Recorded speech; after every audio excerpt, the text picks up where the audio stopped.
Welcome to another Insider Report. I'm Jarret Johnson. I'm joined by the mighty Joe Yeager. Mighty Joe, man, Texas Tech survived a big scare last night from Stephen F. Austin. Now they're preparing for Florida. Just before we dive into this matchup with the Gators, just your overall takeaway from the Red Raiders' 70-60 win over the Lumberjacks. Yeah, it was fairly close to what I thought it was going to be. I mean, I kind of feared that it was going to be a very tough basketball game. And of course, as all you know, having watched the game, yeah, it was a 10-point win, but it felt like a 2-point win. And it wasn't really until the final 3 minutes of that game that Tech began to separate a little bit.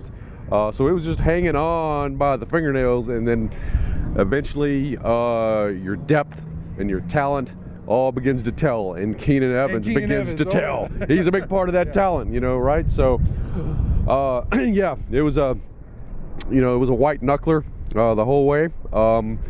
Tech didn't play their best basketball game by any stretch of the imagination. I mean, that first 20 minutes was just downright ugly, and they were down by 3, and they could have easily been down by 13. It was just kind of a minor miracle that they managed to hang in there like they did, but it was necessary, and it was the defense that kept them in it. I mean, you allow 30 points in the first half, you should be in the ball game with anybody, and they weren't. So they were just down 3. That gave them an opportunity in the second half, which they managed to take advantage of. So, but yeah, that was quite a scare. I think you're going to see a better Tech basketball team against Florida.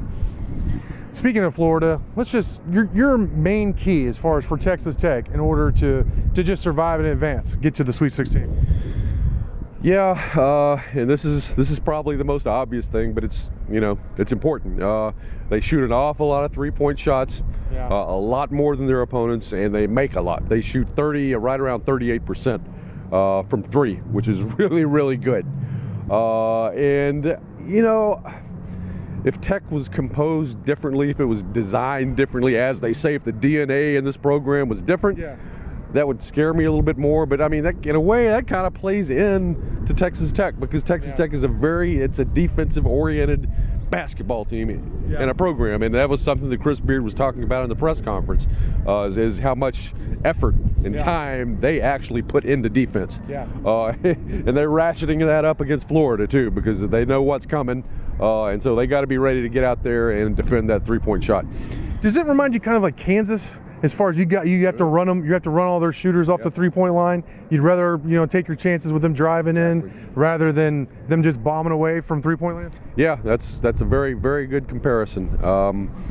Obviously with Kansas, and what they do with Kansas is they spread the floor so very well. I mean, it's not just having shooters; you got to have them in the right space to make it difficult for the defense to cover all of those areas. I mean, you know about this with the spread offense in football, right? Tech is very well acquainted with that sort of the way of thinking about it. So, and Florida is going to do much the same. And they've got a lot of the same sort of shooters that Kansas does. They have a really great point guard by the name of Chris Chiozza, like Devontae Graham, and he is the all-time assist king at Florida. Wow. Okay, that's an accomplishment. It is. Wow. It is indeed. So this is somebody who can get down inside, get into the lane, and then kick it back out again. So, they're going to have their hands full. But I think they'll be okay with it. I think, and they having played Kansas is going to help them for this.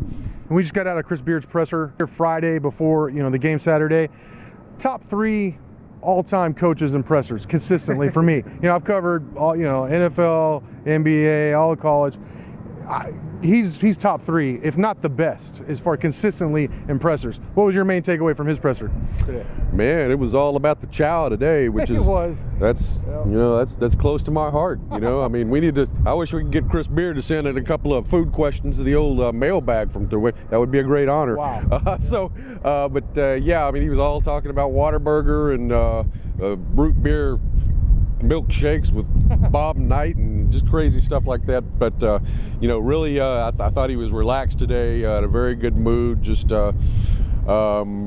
he's a pleasant guy to listen to, and he's always got interesting, funny things to say. And this was one of his better press conferences. It was really quite entertaining.